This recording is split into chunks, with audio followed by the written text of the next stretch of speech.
Okay, so we look at ratio and geometry. So we've looked at ratios. We said, if we have 1:3, one possible explanation is you have a house, and in this house you have one person, right? And in the other house we have three people. So every time one house uses uh, 1 liter of water, the other house would have used 3 liters of water, and so on. So if after 2 days it will be 2 liters and 6 liters and so on. So after 54, for example, 54 days, you will have 54 on one side and you will have 54 times 3 in the other, right? And similarly, if you had, so you can have these as questions, or you can know this, you can say, okay, this is, well, let's say 54. So when these people are using 54, then how much does the other person use? So this can be, okay, I need to know how many days have gone by. So when I do the solving, I do 54 by 3 here.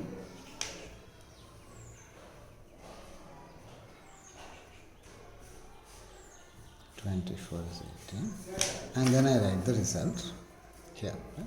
So this is the kind of thing we looked at 1:3. When you are doing ratios, you'll obviously also look at ratios like 3:5. So in such cases, you will have both the calculations of bringing it down to what one person would use and then scale it to 3. So there are many ways to do that. So let's say you say, okay, this is, so you just write this first. So 6:10. Okay, then 6:10, 9:15. So if you have a question like this, you have to know how many times this whole thing got scaled. So how many days, for example, right? So then you need to first find 36 by 3, which in this case is 12. And on the other side, you have to say, okay, if the other one scales by 12, so that is 12 times 5. So you have to divide by this number and you have to multiply by this number, because this is the one that's getting scaled. So that gives you 10 and 16. So 16.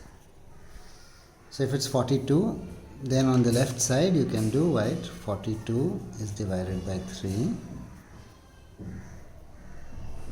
So that's 14. And on the right side, you do, okay, if 5 got scaled by 14, what do we get?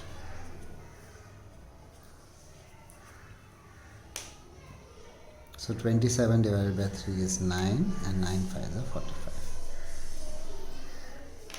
So with ratios, we should be able to do this side, and then you should be able to do the other side. And that's basically the kind of questions that are asked. Right? You are asked, okay, what will come here? If this side is, let's say 55 or 60 or 75. Right? So to answer these questions, 5 11s are 55, so this side will be 33. This one is easy. For 60, if the child doesn't know, you can say, okay, 60 divided by 5, although they should be able to see it's 12. If this is 11, this is 12. Anyway, so that this is 12. And then the other side, they are doing multiplication. So this is also a good practice for, ratios are good practice for multiplication and division. So that's 6, 36. And some of the things you can ask the children is, does it look like this has to be smaller than that, right? So are you sure, when you're getting a result, first thing you should check is this smaller than that? And does it feel like it's as small as a 3 to 5 as compared to what you see here? So these are questions that we can ask. Yeah? And so the same way you complete the rest. Right? You take the number, you say how many times did it scale to get here, and then how many times should you scale the other one. So the ratio stays the same. So this is first the thing about ratios. Now one of the questions that get asked, okay, this is a question, but is ratios used anywhere else? And that's what we look at. Ratios are used in geometry in similar triangles. So we look at triangles, we look at baby version of those triangles which are similar, and see how they scale with the other, right?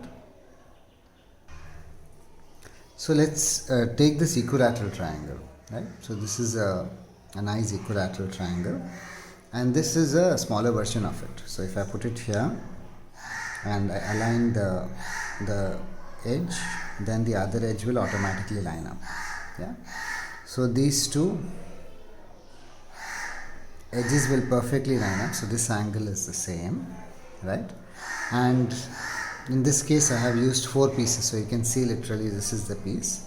So this is, each edge is half the other, so it neatly fits. So if it fits on all 3 corners, then this triangle is similar to this triangle without rotating and all. Of course that's not fair otherwise, right? Yeah, so we have to keep it like this. So this angle is the same, that angle is the same, this angle is the same, which means all the lines match up. This triangle is similar to that triangle. In this case, this triangle is half, the side is half the side of the other. So all the 3 sides, the sides here will be half of that. And of course, because the area is product of 2 things, right? Half base into height. Remember that, right? So if your base is going to scale and your height is going to scale, your area is going to become 4 times. So that's why you can see that this triangle actually has 4 of the other. So the area of this triangle, yeah, is 1:4. So you can see that very clearly. There are 4 triangles. You can even make the bigger triangle with 4 triangles. So this is the first thing that we learn, that in similar triangles, the side scale, in this case all sides are the same, so you can't really see it yet. We'll see it with other triangles. All sides will scale and the area will become square of that ratio. So if this triangle side is 1:2, the area is 1:4. Okay, so far what we have seen, of course, is in an equilateral triangle, if the side is 1:2, the smaller triangle to bigger triangle is 1:2, then the area is 1:4. This is of course not true about equilateral triangle. Any similar triangles it's true, but this is what we have seen so far. So let's see another example. Now this is a right angle triangle, okay, and in this right angle triangle I have a smaller version of mini-me. So mini-me still has this angle that matches. This right angle you can obviously see, and this angle also, if I put it here, they match neatly. So what that means is, if I see any one side, so if I see this side, this square, this has 6, 1, 2, 3, 4, 5, 6 squares, this has 3 squares, this is half, this is also half. So this side will be half, this side will be half, and the hypotenuse will be half, right? And you will be able to fit 4 triangles of this kind into this, because you see this is a triangle, you see this is a rectangle. So in a rectangle I could put it like this, and I can put it like that. That will make the rectangle. So that's 3 triangles, small triangles, and then this is the 4th small triangle. So when the side is 1:2, even in a right angle triangle, side one, you have different colors for this. 1:2, area 1:4. Of course, by now we can generalize, because we know any triangle is composed of multiple right angle triangles. You can make it like that. So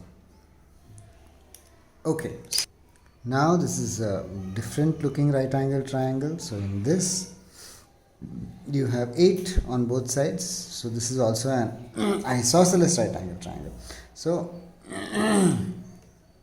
in this 1, 2, 3, 4, 5, no it's not, this is 5 and this is 4, so this is 8 and that is 10. So there will be 2 of these, and there will be 2 of these, and of course the diagonal also, there will be 2 of these. So that's the power of a similar triangle, that if one side scales, all sides scale. And for completeness, ta-da! Now we have an obtuse triangle. So in this also, this angle matches. I put it here, this angle matches. If I put it there, that angle matches. So this is a similar triangle. This similar triangle, I just have to look at one side. So the total is 10. This is 5, so that is half of that. So if this is half, this will be half. Yeah, and this will also, this side will also be half.